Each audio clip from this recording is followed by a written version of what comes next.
कहानी की शुरुआत में हमें दिखाती है एक कपल को, निक और मैगी। वो लोग एक दूसरे से गहरा प्यार करते हैं और उनका परिवार बहुत ही खुशहाल है। लेकिन एक दिन मैगी को सीने में तेज दर्द होता है। जब उसे अस्पताल ले जाया गया तो पता चलता है कि उसे जानलेवा बीमारी है। उसके बचने का एक ही चांस है, एक क्रिटिकल सी सर्जरी, जिसके लिए कुशल डॉक्टर की जरूरत है। निक अपनी पत्नी को लेकर बहुत टेंशन में था। अब उसकी पत्नी अस्पताल में भर्ती थी, इसलिए उसे अपनी बेटी का ख्याल रखना था। नौकरी के साथ साथ घर भी संभालना उसके लिए मुश्किल हो रहा था। इसलिए वो एक रोबोट को लाने के लिए सोचता है जो घर का काम संभाल सके। निक जब रोबोट्स देख रहा होता है तभी उसकी छोटी बेटी वहाँ से दूर चली जाती है और गुम हो जाती है। निक उसे ढूंढ रहा होता है कि तभी एक रोबोट जिसका नाम एलिस है उस बच्चे को खसकर निक के पास ले आती है।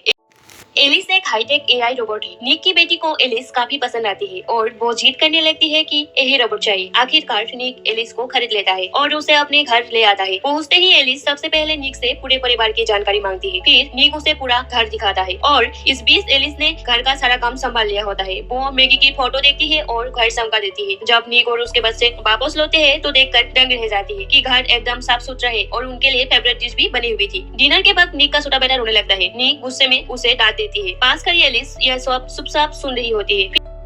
रात में निक की बेटी आयला किचन में कुकीज निकालने की कोशिश करती है, लेकिन वो गिर जाती है। तभी एलिस समय रहते ही उसे बचा लेती है, मगर उसकी जांघ पर कांच लग जाता है। एलिस खुद ही अपने घाव पर पट्टी बांध लेती है। तभी निक आता है और उसे कपड़े देता है। वो पूछता है कि चोट रिपेयर करनी पड़ेगी, लेकिन जब एलिस पट्टी हटाती है तो चोट खुद ब खुद ठीक हो चुकी होती है। निक समझ जाता है कि एलिस कोई आम रोबोट नहीं, ये तो बहुत ही एडवांस रोबोट है। अगले दिन निक अपने दोनों बच्चों और एलिस के साथ अस्पताल जाता है मैगी से मिलने। मैगी जब एलिस को देखती है तो हैरान रह जाती है। वो पूछती है आयला ने उसे सुना। तभी डॉक्टर आते हैं और बताते हैं कि मैगी के दिल की हालत काफी सीरियस है और उसे हार्ट ट्रांसप्लांट की जरूरत होगी।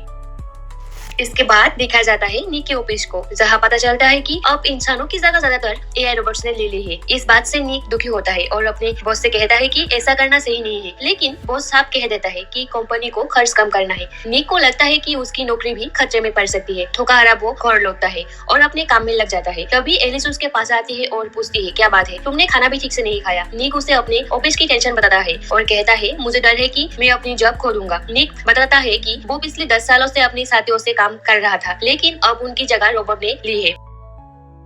फोटोस्टी एनमा बोलती है कि एआई रोबोट्स ना कभी थकते हैं ना कभी गलती करते हैं। इसके बाद एलिस आयला को ब्रश करवाने ले जाती है और अपने मुंह से निकलने वाली यूवी लाइट दिखाती है, जिससे ब्रश की जरूरत ही नहीं पड़ती। फिर एलिस वापस आकर निक के पास बैठ जाती है, जो इस वक्त हॉरर फिल्म देख रहा होता है। एलिस उस मूवी की तारीफ करती है तो निक मजाक में कहता है अगर तुम अपनी मेमोरी से ये फिल्म मिटा दो तो मेरे साथ बैठकर दोबारा देख सकती हो। एलिस कहती है ऐसा करने के लिए मुझे खुद को रीस्टार्ट करना होगा। निक मान जाता है और उसे रीस्टार्ट कर देता है। इसके बाद दोनों साथ में मूवी देखने लगते हैं। तभी मैगी का कॉल आता है। अगले दिन निक बस से और एलिस फिर से अस्पताल जाते हैं। आज मैगी की सर्जरी हुई थी। ऑन इम्प्रेशन से पहले मैगी एलिस से अकेले में बात करती है। वो कहती है अगर मुझे कुछ हो गया तो तुम निक और बच्चों का ख्याल रखना, चाहे इसके लिए तुम्हें निक के फैसलों के खिलाफ ही क्यों न जाना पड़े। एलिस उसकी बात बहुत गंभीरता से सुनती है, लेकिन तभी डॉक्टर्स बताते हैं कि जो आदमी हार्ट डोनेट करने वाला था वो तेज तूफान की वजह से अस्पताल नहीं पहुंच सका। यह सुनकर मैगी कहती है निक तुम बच्चों को लेकर घर चले जाओ, मैं कुछ वक्त अकेले रहना चाहती हूँ। निक घर वापस लौट आता है, लेकिन चिंता और गुस्से में शराब पीने लगता है। तभी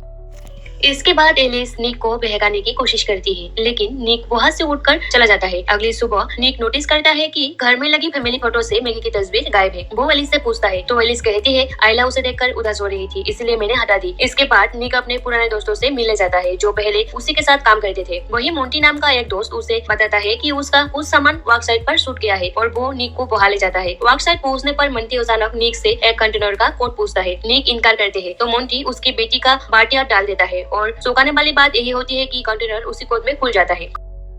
कंटेनर खुलते ही उसमें से एक रोबोट बाहर आता है। मोंटी तुरंत उस रोबोट को तोड़ देता है। इसके बाद वो और उसके साथी निक को पकड़ लेते हैं और वहाँ मौजूद बाकी सारे रोबोट्स को भी नष्ट कर देते हैं। इसके बाद सीन काट होकर दिखा जाता है निक की बाथरूम को। निक जब बाथरूम से निकलता है तो देखता है एलिस ने मैगी के कपड़े पहन रखे हैं। वो हैरानी से पूछते हैं तुमने ये कपड़े क्यों पहने। एलिस बड़ी ठंडी अंदाज में जवाब देती है तुम्हारी बीवी की खुशबू तुम्हारे बेटे को सुकून देती है। निक गुस्से में कहता है जाओ और कपड़े बदलो, लेकिन एलिस वहीं पर अपने कपड़े उतार देती है और उसे बहकाने की कोशिश करती है। निक उसे रोकने की कोशिश करता है, लेकिन तभी एलिस उसके चेहरे पर हाथ रखकर मैगी की आवाज में बात करने लगती है। निक पूरी तरह कंफ्यूजन हो जाता है और फिर वो दोनों बैठ जाते हैं। अगली सुबह निक को रात की हरकत पर पछतावा होता है। वो साफ साफ कहता है कि कल रात जो हुआ वो बहुत बड़ी गलती थी, अब ऐसा दोबारा नहीं होना चाहिए। एलिस सीधा जवाब देती है लेकिन तुम तो स्ट्रेस फ्री लग रहे हो।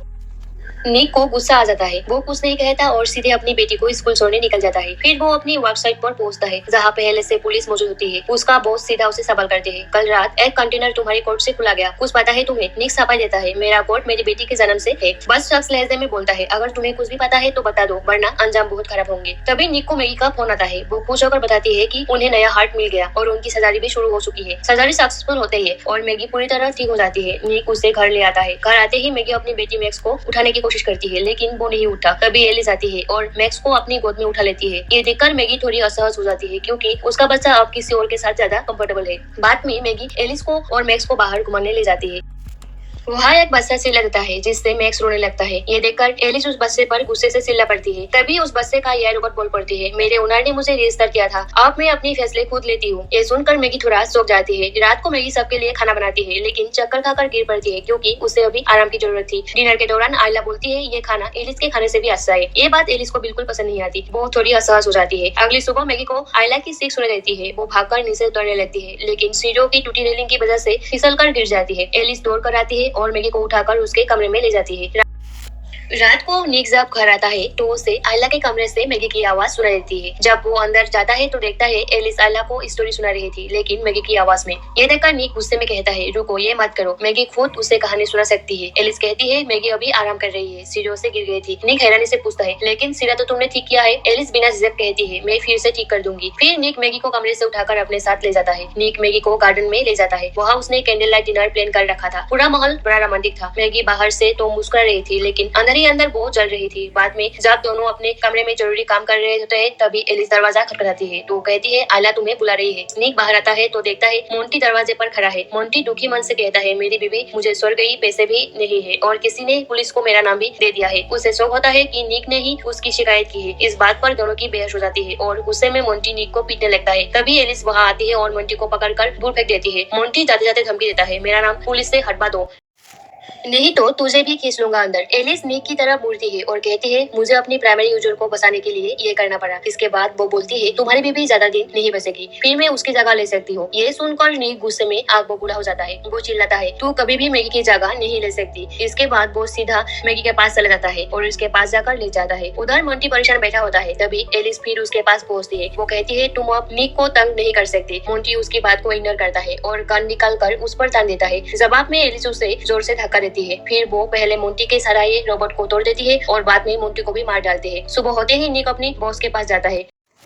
वो कहता है, मोंटी के ऊपर से पेनल्टी हटा दो। बॉस चौंकाने वाली खबर देता है, मोंटी तो मारा गया है। ये सुनकर निक बिल्कुल घबरा जाता है। घर पर एलिस इस समय मैगी की मदद कर रही होती है। वो उसे टब में बिठाते हुए कहती है, मैं तुम्हें अकेला नहीं सह सकती। तुम्हारी दवाइयों की वजह से तुम्हें चक्कर आ सकती है और अगर तुम्हें ही बेहोश हो गई तो मर भी सकती हो। और अगर तुम्हें कुछ हो गया तो निक और ज्यादा टूट जाएगा क्योंकि तुम उसे संतुष्ट नहीं कर पा रही हो। मैगी हैरानी से पूछती है, तुम्हें कैसे पता कि निक खुश है या नहीं? एलिस जवाब देती है, जब वो संतुष्ट होता है तो उसका ब्लड प्रेशर और स्ट्रेस लेवल कम हो जाता है। मैगी सब समझ जाती है कि निक और एलिस के बीच कुछ हो चुका है। वो ये बात निक से पूछती है और निक जवाब देता है, वो सिर्फ एक मशीन है। इसी बीच उनका बेटा मैक्स रोने लगता है। मैगी गुस्से में आ जाती है और उसे बाथटब में डाल देती है, लेकिन आयला ये सब देख लेती है और तुरंत जाकर निक को बता देती है।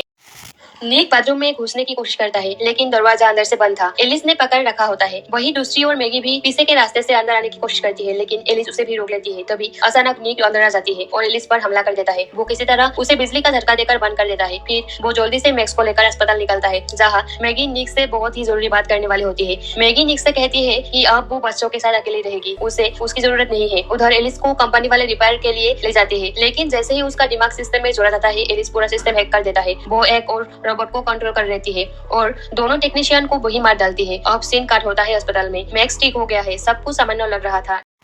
निक एक बार में बैठा ड्रिंक कर रहा होता है। तभी वो एलिस आ जाता है और कहता है कि मैं तुम्हारे सारे दुख खत्म कर सकती हूँ, जैसे मोंटी को खत्म किया। अब तुम्हारी फैमिली की बारी है। इस बात से साफ था एलिस अब पागल हो चुकी है। एलिस एक दूसरे रोबोट को कंट्रोल करके अस्पताल तक पहुँच जाती है। वो निक को पकड़ लेती है, लेकिन निक चालाकी से प्यार का नाटक करता है और इसी बहाने उसे फिर से बंद कर देता है। उधर अस्पताल में मैगी को कुछ आवाजें सुनाई देती है। जब आयला उठती है तो वहाँ कोई नहीं होता। वो अपनी मम्मी को ढूंढने लगती है।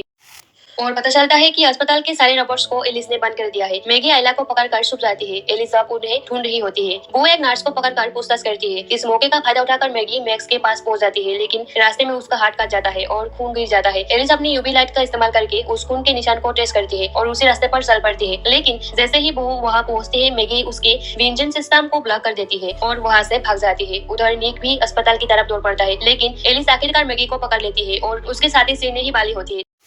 तभी निक अपनी गाड़ी से एलिस को टक्कर मार देता है। निक खुद भी घायल हो जाता है। मैगी उससे गाड़ी से निकलती है, लेकिन वो बेहोश था। तभी एलिस दोबारा उठ जाती है और मैगी को मारने लगती है। तभी निक दोबारा उठता है और एलिस पर हमला कर देता है। निक और मैगी दोनों मिलकर इस बार एलिस को पूरी तरह खत्म कर देती है।